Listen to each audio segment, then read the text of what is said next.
घर जपलेलं झाड, फांदी फांदी जीवा पाड, भावबंध माया रीत त्याच्या मनाची कवाड.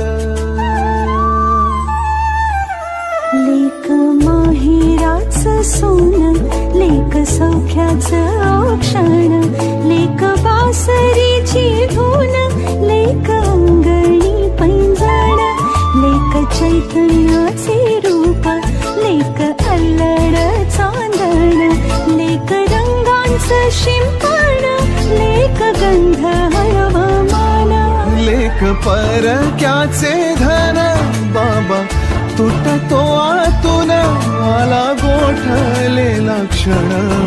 शुभ मंगल कन्यादान, कन्यादान.